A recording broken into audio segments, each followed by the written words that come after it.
This is the Thoughtful Travel Podcast. I'm your host, Amanda Kendall of the notaballerina.com travel blog. Every episode I'll share travel tales from several fellow travel lovers, and together we hope to entertain and inspire you, remind you of some of your own great travel experiences, and encourage you to hit the road again soon.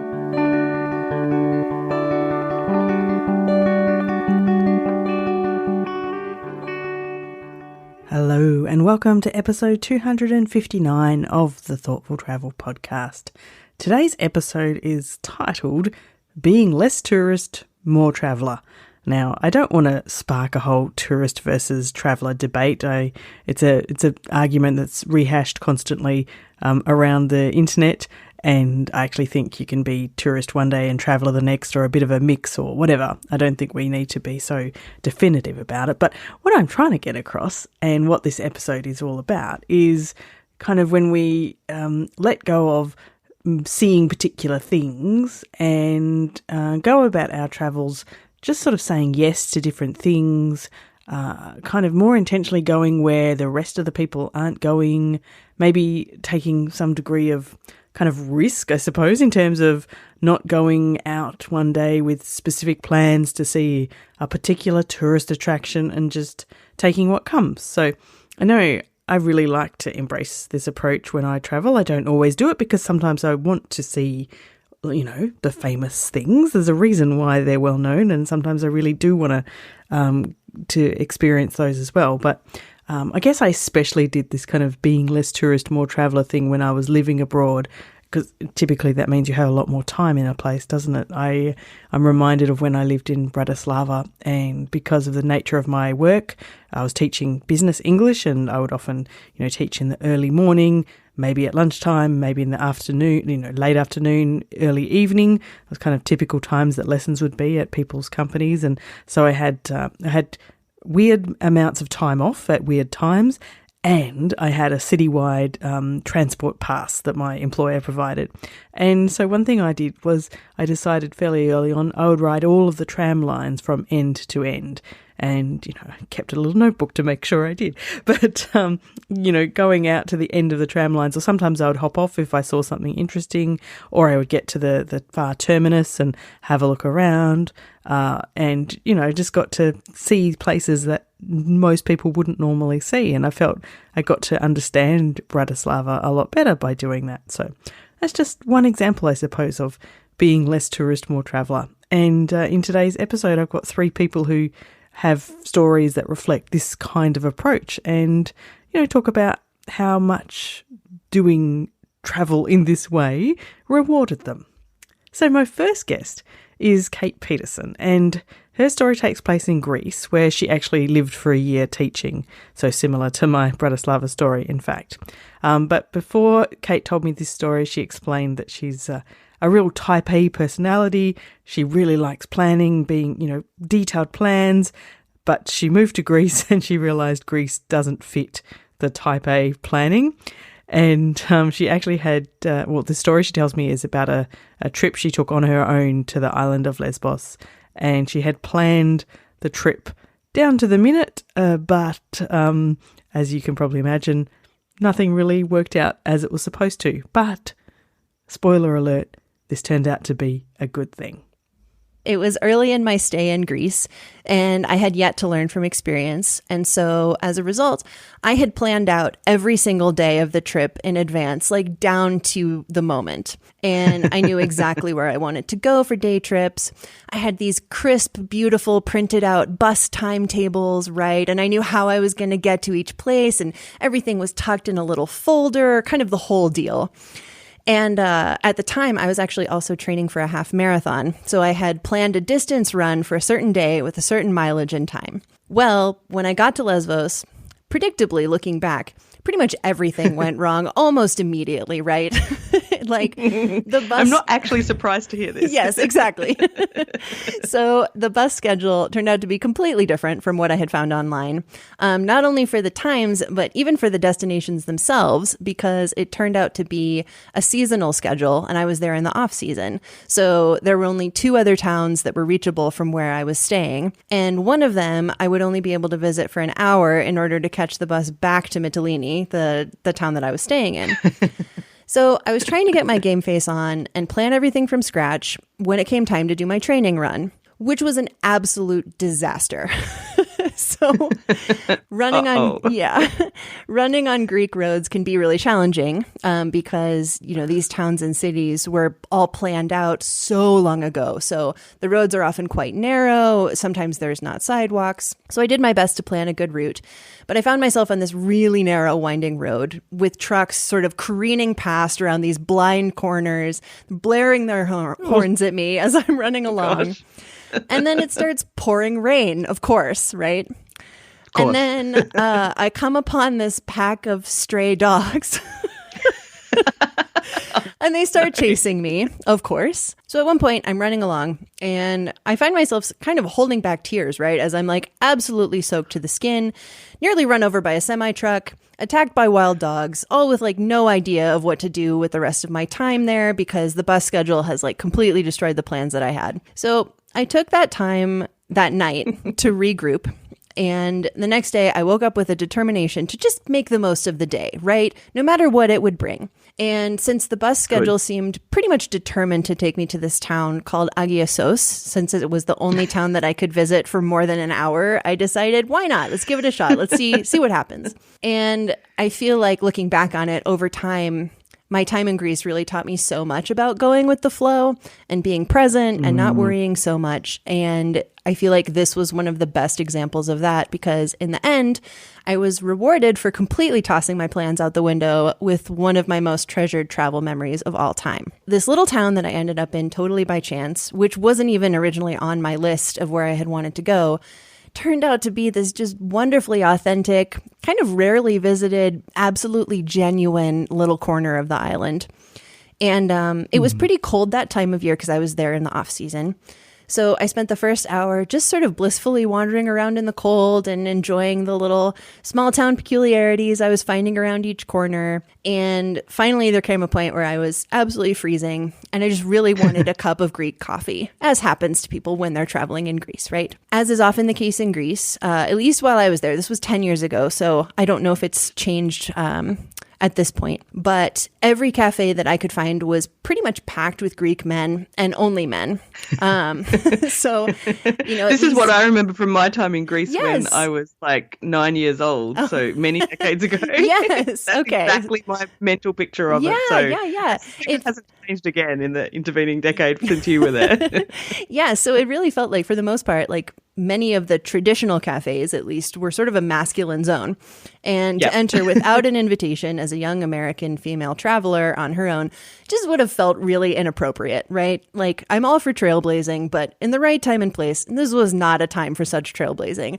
Really would have felt like I would have been more of a like blundering tourist instead of a real traveler. So I kept walking and walking. And finally, I passed this cafe that appeared to have women in it. So I cautiously stepped inside. And to my delight, the only people inside the cafe were 3 older women. And there was this little wood stove with a fire and piles of kindling next to it. I mean, it was exactly what I was looking for. So I walk in and the women stop talking and look at me and there's this silence. And I was sort of prepared to like drink my coffee fast and leave if I was getting vibes that I was intruding. So I very tentatively said in Greek that I would like a coffee, please. And at this, they were absolutely delighted. Like, first, that I hadn't just asked for directions and left, right? Which is what I think they assumed when they saw me, as I am very clearly not Greek with my bright red hair. Like, there's no way. And also, I think just being able to speak even a little bit of Greek kind of like opened a door with them. So looking back, it seems like that was maybe the first test to gain their trust was, okay, I had spoken a little bit of Greek. Then the second test came when I ordered my coffee. Now, when you order a traditional coffee in Greece, many people who aren't used to it find it to be really bitter and want it to be more sweet, right?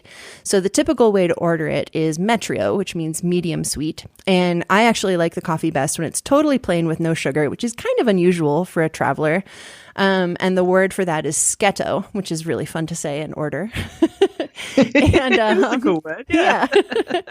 In this case, in this little cafe in this little town, when I said I wanted my coffee sketo, it was like that was the password. These three women were clearly just absolutely delighted and immediately like waved me in, offered me a seat. When they said that, I assumed that they meant that it was okay to sit down in general while I waited for my coffee. So I went to sit at another table. But they started waving their arms frantically in the air and indicating that I should sit with them instead, which, of course, I very happily did. And the oldest of the women seemed to be the owner of the cafe, or at least was involved with the establishment somehow. So she made my coffee and brought it over. And then we just chatted in Greek for like an hour. It was amazing. I mean, I certainly didn't understand everything. I mean, far from it. They seemed to be pretty wonderfully unaccustomed to talking with foreigners, so they didn't use a single English word. And even when I said, "Oh, I'm sorry, I don't understand," they didn't even speak more slowly. So the conversation the conversation was kind of slow going, but I was sort of in there and trying to hold my own, and it offered me just an amazing chance to practice my Greek. They asked and I explained. How much Greek could you speak, Kate? Yeah, so at that point, not very much at all. I'd only been there for a few months, and I could only, even by the time I left, I could only get by in present tense. I didn't know anything in past tense. So you find yourself living in the moment. It's all good. Yeah. So you find yourself saying things like, "I go to the store yesterday," you know, that kind of thing. But it gets across somehow. Yeah. So they asked, and I explained what I was doing in Greece, and we talked about the weather, and I had some little pictures of Montana, which is where I'm from here in the American West, that I had in my wallet, and so I showed them those. And I learned all about their families, and one of their sisters was living in Astoria in New York, which famously has a really lively Greek community, so she was telling me all about that. And then one of them brought out a big hunk of koulouri, which is like a bread that's covered in sesame seeds. And she tears off this huge chunk and hands it to me. And that felt like such a triumph. I mean, it felt like she was handing me like a lump of gold, you know, like I was just so grateful for this experience and the kindness of these women, feeling like they had invited me into their social circle for even just an hour. It was just one of the most wonderful feelings, as I was kind of just barely starting to crack the code on the Greek way of life, but feeling rather alone on a trip that had been really confusing and challenging. And it felt like they were offering me a slice of the real Greece, and also kind of their real lives too, you know? It was like they were treating me as if they had known me before. And I think that was the first experience that really cemented my love of Greece. So admittedly, Kate didn't set out to have this kind of traveller, not tourist experience initially. Greece just conspired against her plans, and she ended up in a random place, but she learnt a lot from that, and I love that story. It sounds like a delightful experience in the cafe with all those old Greek women. Now, my next guest is Paula Morgan, and funnily enough, there is also food and older people in this story. That's perhaps a common theme in being a traveller, not a tourist. I'm not sure, but I'll let Paula tell you the story. We were in Penang. We tend to go on holiday to one place and stay for a week or 2 weeks rather than sort of, rush around everywhere. So we were in Penang for, I think, about 10 days. I kind of was casing it out to see if it's somewhere I thought I could live for a little while. It wasn't. It was too hot. Other than that, it was fabulous. I agree. I love Penang except for the weather. Yeah. Yeah, I couldn't do it. The humidity is just really hard. Yeah. But the company I was working for had a school in Malaysia, and I had a lot of Malaysian friends. So I had this huge list of foodie tips, and we had been eating our way around the city for a good week and not walking very much because it was too hot. So I was a bit concerned about how that was going to end up. True. Finally, one morning, we just wanted to go and eat something familiar. So we decided we'd go out for yum cha. We'd seen this spot around the corner from our apartment. So I thought, we'll go there and we'll just have some yum cha, and it's not going to be different and it'll be fun.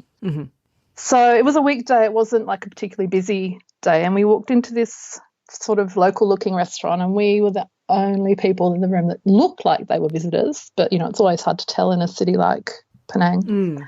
And we sat down, and after about 5 minutes, this old gentleman came and walked up to our table, and he said, "Oh, I'd really like it if you would join me for breakfast." Oh. And straight away I'm thinking, he's going to scam us. What does he want? Is he going to take a bag? You know, is he trying to get us to buy his breakfast? You know, what's going on? And Charlie and I looked at each other and we're like, okay, let's just go and have lunch. He walked away and let us think about it. So we went over and joined him, and he had moved to a bigger table, and he had a woman with him who was his travel companion. And he spoke perfect English, and he told us he was also in his 80s. I seem to attract 80-year-old men. I'm not sure what that's about. And he said the reason he invited us to eat with us is he likes to eat with him is that he likes to speak English, and he doesn't get that many opportunities now that he's stopped travelling. Mm. So we ended up having this really fabulous meal where he kept ordering special dishes from the kitchen, and, you know, no expense was spared. And I'm still thinking, as every time they stamp the Yamcha card, how much am I going to pay for this? Yeah, what's the catch for this good experience? It was all going too well. I'm like, there has to be a catch. But there really wasn't. You know, he just wanted to talk about his first visit to Italy and what it was like visiting China in 1960-something. And it was just a really lovely day. And then at the end, he paid for everything. Oh my goodness, even nicer. Oh. I walked out of there thinking, you're a horrible person, because you just thought this man was going to be, you know, trying to score a free ride. And he was just genuinely lovely. So I think that really opened me up to being a little bit less cautious when I travel. Like, you have to be sensible. Yes. But really the chances of something going wrong when you're sitting in a restaurant are pretty slim. So yes, exactly. I just thought it was, you know, it was a good lesson for me at the time. I love this, and I know my experience of Penang is that the locals are very friendly too, but I have not had the pleasure of being invited to join a random local for a meal. In fact, I don't know anywhere actually. I can't actually think of a situation where that's happened to me, and I'm feeling a bit jealous, so I'm going to have to seek it out, I think. Or perhaps I can do the reverse and invite some random stranger to eat with me in my hometown. Anyway, I'll give that some thought. Now, my final guest today is Tim Richards. In the middle of our chat, actually, we also get to the point about restaurants and tourist restaurants and non-tourist restaurants, so there's a running theme. But before that, for context, we started out chatting about Tim's kind of laws of train travel. He's written a book recently called Heading South about train travel around Australia. And from that, we kind of segued into talking about his experiences as travelling as a travel writer.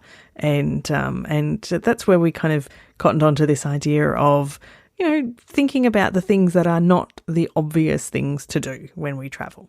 You know, it just goes to show as a travel writer, you know, you should... The number of times where I have said, foolishly, I have said, oh, this thing I'm doing right now, I'll never write about this, so I won't bother taking any notes, right? And honestly, the number of times, there is no, you just mentioned that, as I was on the Shinkansen trains in Japan on that trip. So I came in from Korea from Busan to Fukuoka, which is in the west, and ended up catching 2 Shinkansens to Tokyo eventually. And the Shinkansens were great, but I thought, well, I haven't got a commission to write about them. I'm not sure when I would write about them. I won't make any notes. And sure enough, I've just the second book this year is for Hardy Grant. It's called Ultimate Train Journeys World.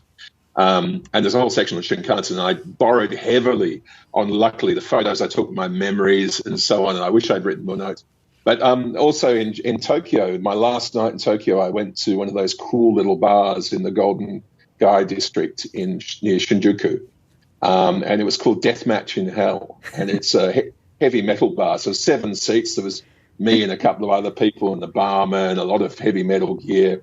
And they were selling shots of, what was it, Japanese whiskey, I think, for 6 yen. So there's about $8.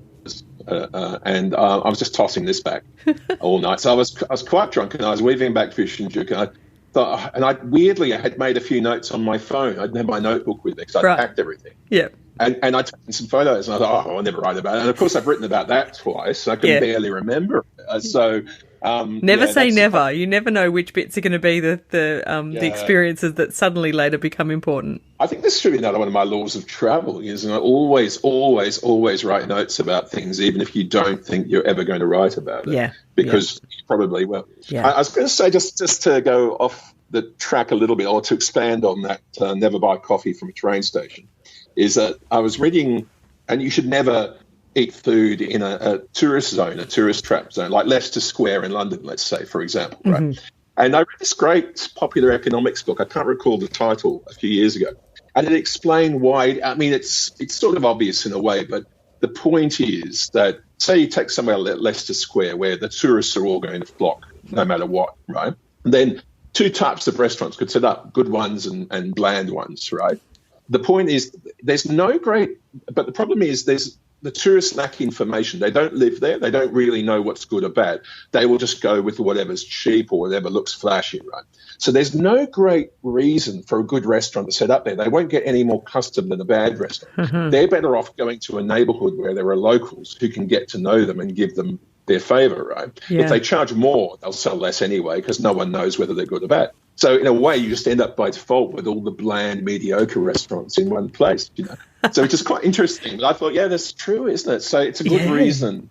I always try to, anyway, my shtick as a travel writer is to avoid not just tourist traps, but even the obvious story topics and the obvious districts. I try to, what is it in this city or wherever that does not conform to the normal stereotypes of this city? You know, one of my favorite days in Quebec City in Canada, I had a day to kill.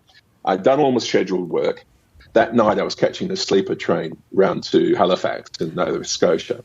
So what am I going to do today? And I found this neighbourhood called St. Roch, which is down on the flat area below the hilly part of Quebec City. And it was an old neighbourhood that had been working class, a bit run down, but just had started to have IT companies moving in. And so the main street, which was Rue Saint-Joseph, had become this kind of foodie street, but there were no tourists there at all. I spent a whole day there just eating food and talking to the guy running the fish shop, interviewed him, went to the bistro, had coffee, and I ended up with this great article. It was like the eat street that tourists don't know about in Quebec City. Awesome. Yeah. It's a great story, and I had a lot of fun. Yeah, exactly. I love that sort of story. So I do think it's good to just stay away from the really obvious, whatever it is that's obvious about that place. And that's partly why I like Eastern Europe, because even after all these years after the Berlin Wall falling, I still find people just go to Western Europe first, and they overlook the East. And almost everything there is interesting, and almost everything there has not been done by anyone or hasn't been overdone. And there we come full circle back to Eastern Europe, where I started telling you about my time in Bratislava.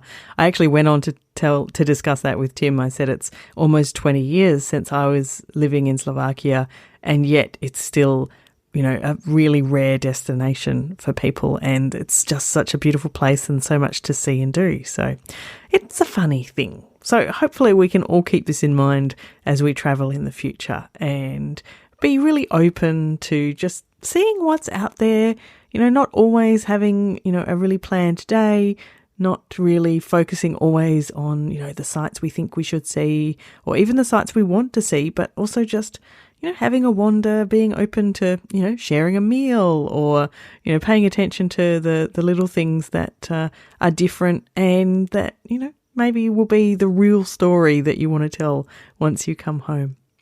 So, thank you very much for listening to episode 259 of the Thoughtful Travel Podcast. A huge thank you, of course, to all my guests. I started out chatting with Kate Peterson. Kate's an artist, and you can find her art at katepeterson.art, but also an author. She's recently had a special travel journal published. It's called Around the World and Back Again. There'll be a link in the show notes. Also, big thanks to Paula Morgan of Sydney Expert. You can find out everything you want to do in Sydney, including lots of not so well-known things, at sydneyexpert.com. And lastly, I chatted with Tim Richards. You can find out lots more about the writing and other things that Tim does at his website, iWriter, if you just go to iWriter.com.au.